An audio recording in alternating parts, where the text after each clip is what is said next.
Bismillahirrahmanirrahim. Assalamualaikum warahmatullahi wabarakatuh.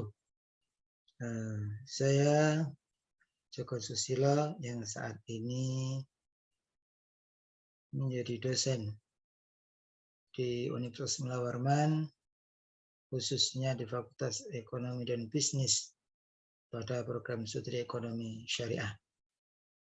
Kami sebagai dosen di program studi Ekonomi Syariah tentu saja dituntut untuk memberikan pengajaran kepada mahasiswa dengan berbagai sistem pengajaran.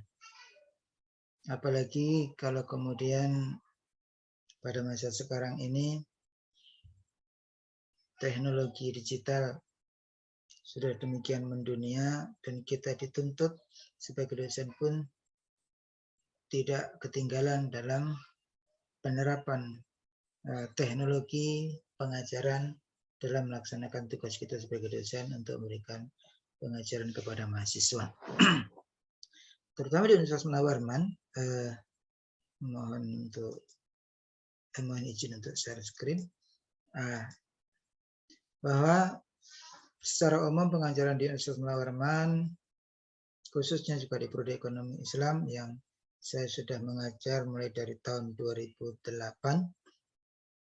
sampai saat ini, bahwa ada beberapa media pembelajaran yang ada di Universitas Mula Warman, terutama juga kami sudah menerapkan apa yang disebut MOLS.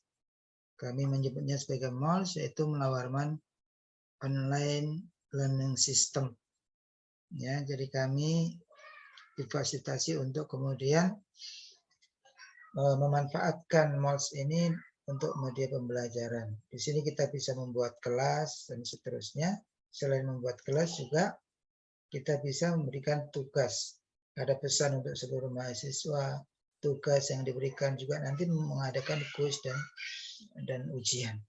Nah, di sini nanti bentuk-bentuk kuis dan ujian juga sudah terstruktur. Nanti ada esai, ada pilihan ganda atau multiple choice yang semuanya bisa kita buat.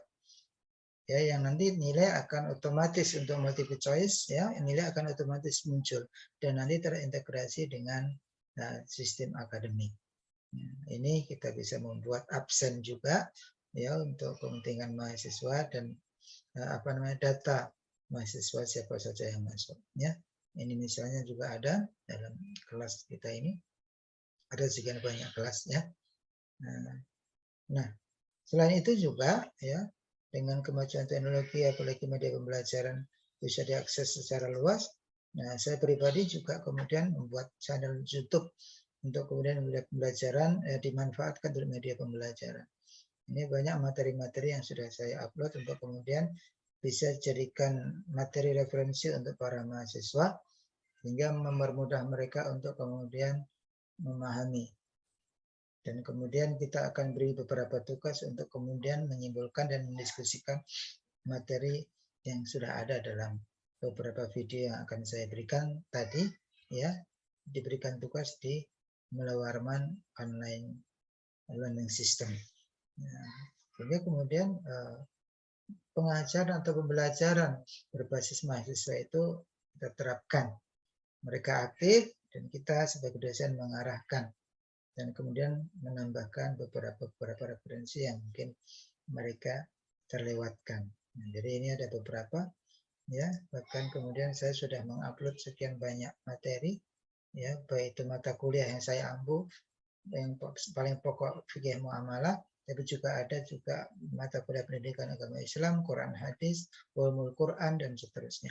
Nah, ini ada kurang lebih 118 video yang sudah saya manfaatkan untuk pembelajaran. Ya, beberapa video. Nah, selanjutnya di Mula Warman online learning system tadi akan terintegrasi dalam sistem informasi akademik. Kita integrasikan, ya, di mana di sini juga akan ada proses nilai.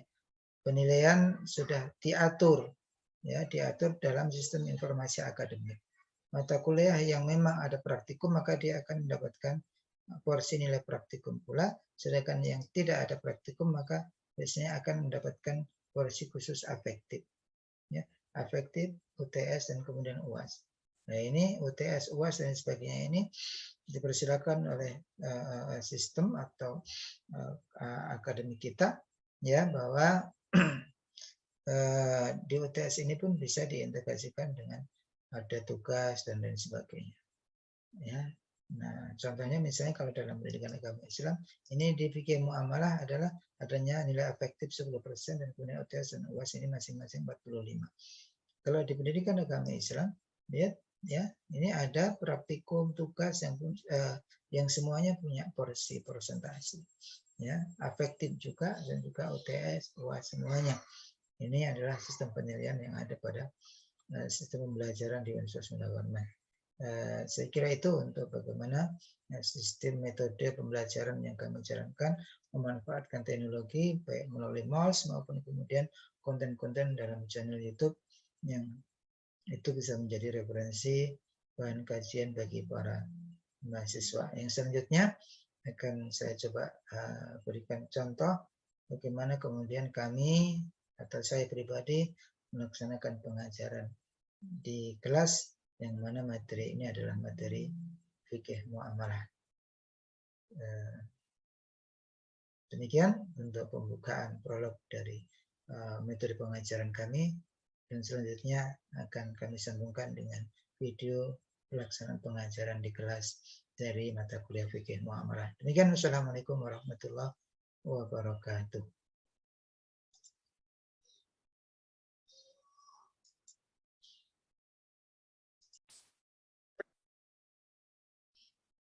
Baik, bismillahirrahmanirrahim. Kita mulai. Assalamualaikum warahmatullahi wabarakatuh. Alhamdulillah wa syukurillah. Asyhadu an la ilaha illallah wa asyhadu anna Muhammadar Rasulullah. Allahumma salli ala sayyidina Muhammad wa ala alihi wa ashabihi ajma'in. Rabbana zidna ilma, Allahumma anfa'na bima 'allamtana wa 'allimna ma yanfa'una warzuqna ilman yanfa'una. Amin. Baik para mahasiswa yang berbahagia pada pertemuan kita kali ini. Setelah pertemuan yang lalu kita ta'aruf sekaligus juga pengenalan apa itu fikih muamalah, ya, kita introduction, ya, penyampaian silabus, penyampaian RPS dan sebagainya. Maka kita pada pertemuan kedua kali ini kita akan membahas materi, ya, yang pertama yaitu tentang kepemilikan dan akad dalam Islam. Nah, namun dalam termin pertama ini kita akan coba, ya, karena kita 3 SKS, total pertemuan kita 150 menit, ya. Oleh karena itu ini di termin awal ini ada 2 materi hari ini. Di termin awal kita akan bahas masalah kepemilikan dalam Islam. Nanti setelah itu kita dialog dan nanti ketika kemudian waktu berikutnya kita akan bahas masalah akad. Nah, namun sebelum itu sebagaimana biasa kita berdoa dulu untuk kelancaran dari perkuliahan kita kali ini. Berdoa mulai. Selesai. Alhamdulillah. Baik. Untuk materi awal ini adalah kepemilikan di dalam Islam. Nah, mohon izin untuk share screen. Baik. Kita akan mendalami, ya, hukum Islam tentang kepemilikan. Nah, apa sih yang kita ingin capai dalam mata kuliah ini? Ya. Capaian dari mata kuliah ini adalah mahasiswa mampu memahami konsep tentang kepemilikan dan akad, ya. Akad akan kita bahas nanti sebagaimana saya sampaikan tadi, dan kita akan bahas kepemilikan. Jadi ketika kalian nanti mau memahami apa sih kepemilikan itu dalam konsep Islam itu seperti apa, nanti diharapkan Anda menguasai ini. Nah, indikator dari pencapaian mata kuliah kita kali ini adalah kita ini memahami pengertian hak milik. Apa itu kepemilikan? Kemudian sebab-sebab, ya, barang atau jasa ataupun apapun itu, benda itu, sesuatu itu menjadi milik kita. Apa penyebabnya bisa barang itu menjadi milik kita, dan macam-macam kepemilikan. Yang berikutnya adalah memahami hikmah daripada belajar tentang kepemilikan. Nah, jadi 3 ini yang akad dan seterusnya ke bawah, ya. Itu nanti akan kita bahas pada sesi berikutnya, ya. Jadi kita paham apa itu hak, sebab-sebabnya apa, ya, barang itu menjadi milik kita, dan macam-macam dari kepemilikan secara hikmahnya bagaimana.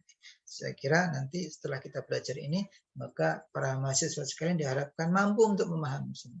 ya, yang nanti bisa dipraktekkan dalam kehidupan masyarakat karena kita paham nanti ketika ada permasalahan di masyarakat tentang kepemilikan, ya, masalah-masalah apapun itu yang berkaitan dengan hak milik, maka kemudian Anda semuanya, kawan-kawan di sini, para mahasiswa, untuk bisa kemudian memberikan pemahaman kepada masyarakat di sekitar kita.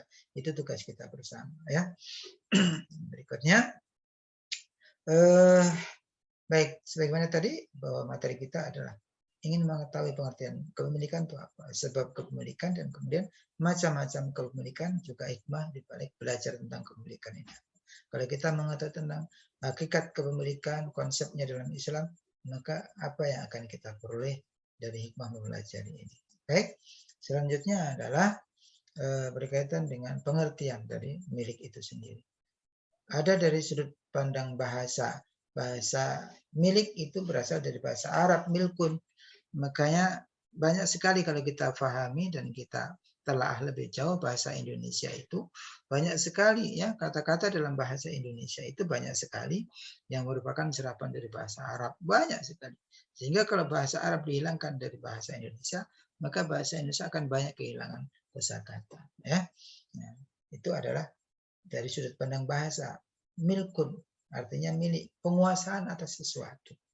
Nah, secara istilah kemudian, ya, milik adalah suatu harta atau barang yang secara hukum dapat dimiliki oleh seseorang untuk dimanfaatkan dan juga dibenarkan kemudian karena itu milik kita, maka dibenarkan pula untuk memindahkan penguasaan itu kepada orang lain. Nah, ini ya, karena kita pemiliknya, maka boleh mau diapain saja ya, selama pada koridor yang dibolehkan dalam syariat.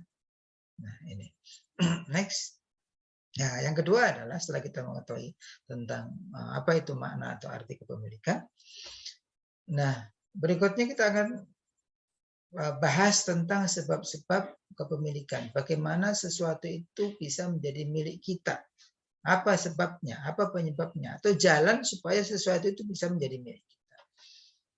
Nah, pertama, ini ada 5 ya. Pertama adalah bil uqud. Kemudian yang kedua ada ikhrajul mubahat, ada bil khalafiyah, ada ihyaul mawat, dan sekaligus ada tawallud minal mamluk. Nah, apa itu masing-masing kita akan lihat di slide berikutnya. Nah, yang pertama bil uqud. Milkiyah bil uqud adalah kepemilikan yang disebabkan oleh adanya akad-akad tertentu. Kita memiliki sesuatu karena kita jual beli. Ya, kita tidak punya mobil, kita beli mobil, ada akad jual beli, maka mobil itu menjadi milik kita. Utang piutang. Walaupun akadnya utang, ketika kemudian sudah diutangkan kepada kita, maka utang itu menjadi milik kita. Harta itu menjadi milik kita maksudnya, ya. Kemudian sewa menyewa. Nah, sewa menyewa ini tidak materinya menjadi milik kita, tapi manfaatnya. Termasuk juga gade. Gade ini juga hanya barangnya, materinya pada kita, tapi manfaatnya bisa jadi tidak pada kita. Nah, ini nanti ada pembagian, ya, apa namanya, macam-macam dari kepemilikan. Jadi kalau bil uqud berarti ada akad. Apakah sewa menyewa, jual beli, ya, utang piutang, gade, dan seterusnya, banyak sekali. Nah, lalu yang berikutnya adalah ikhrajul mubahat. Artinya status kepemilikan suatu barang atau benda itu karena apa? Benda itu ada di alam bebas dan belum ada pemiliknya yang sah. Nah, contohnya apa? Ikan-ikan yang ada di laut, ikan yang ada di sungai. Nah, itu boleh kita miliki, ya. Karena keluar dari sesuatu yang mubah, masih milik Allah Subhanahu wa taala secara hakiki. Ya, belum ada pemilik yang sah, maka kita boleh mengambil, ya, dengan usaha kita menjaring, memancing, menangkap, ya, ikan-ikan yang ada di sungai maupun di laut yang untuk kemudian kita miliki.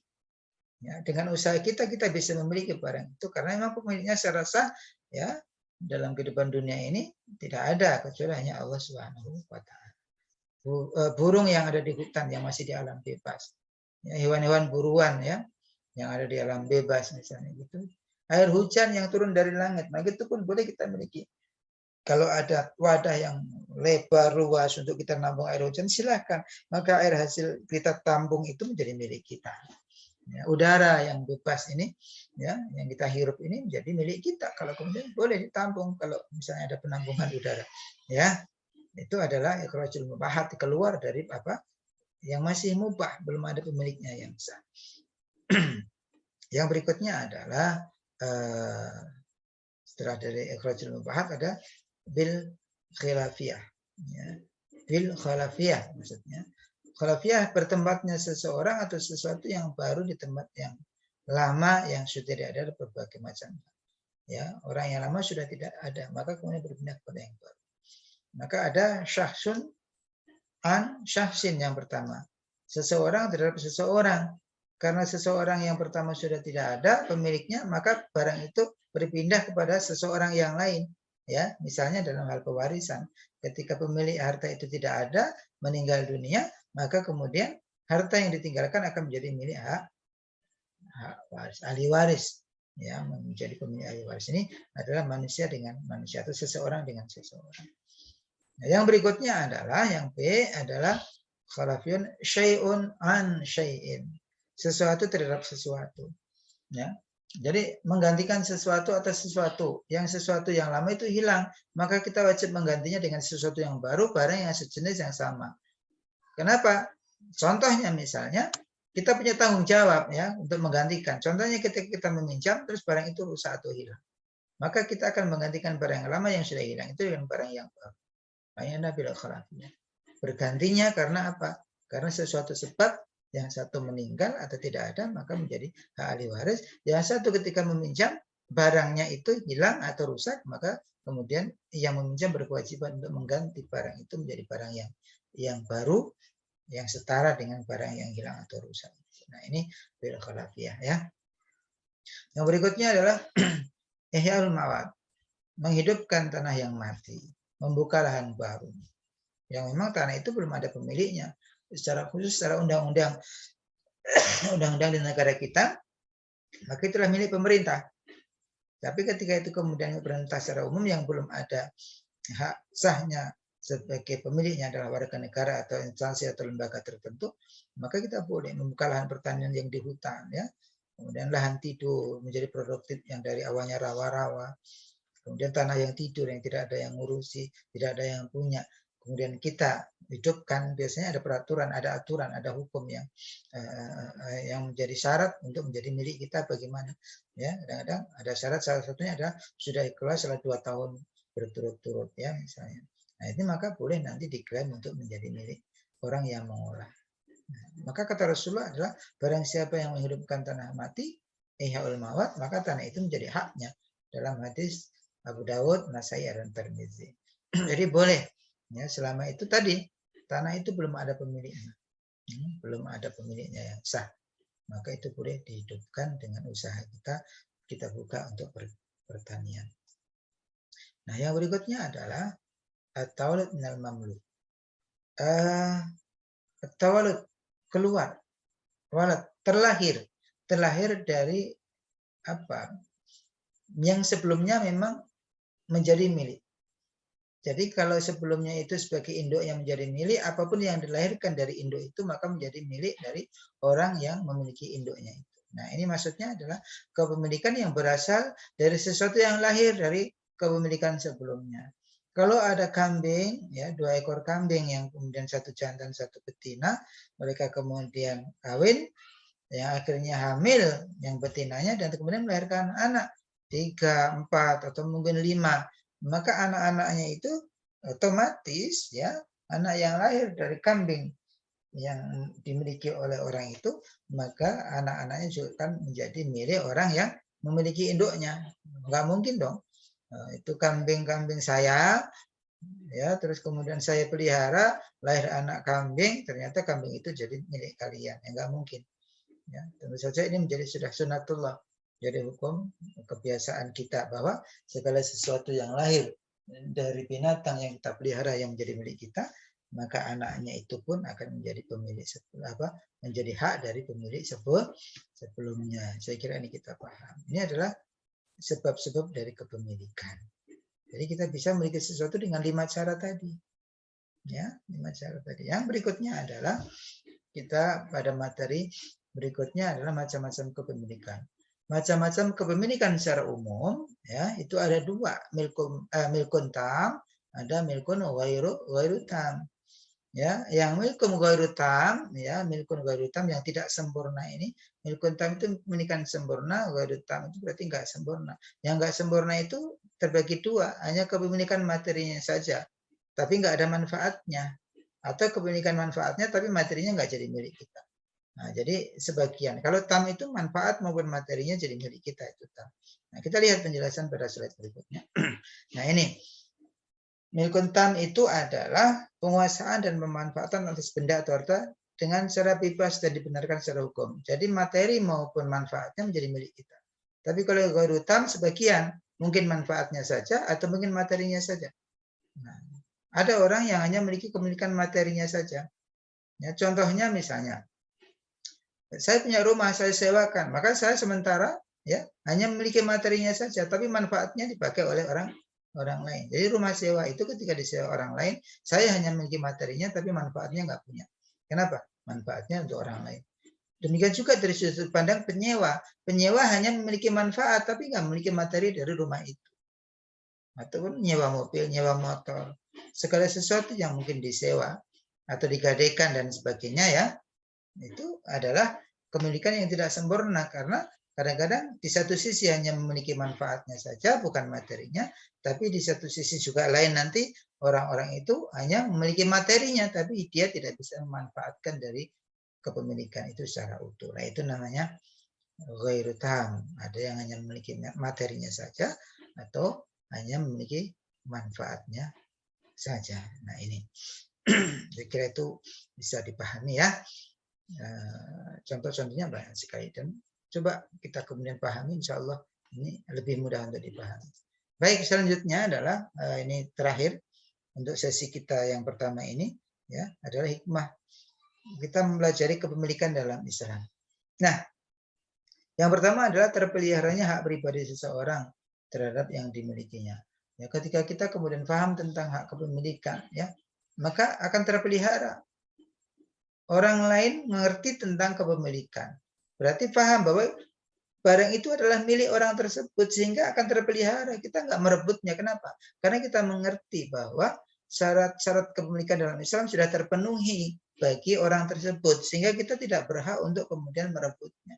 Jadi kita memelihara, menjaga. Oh, itu berarti haknya.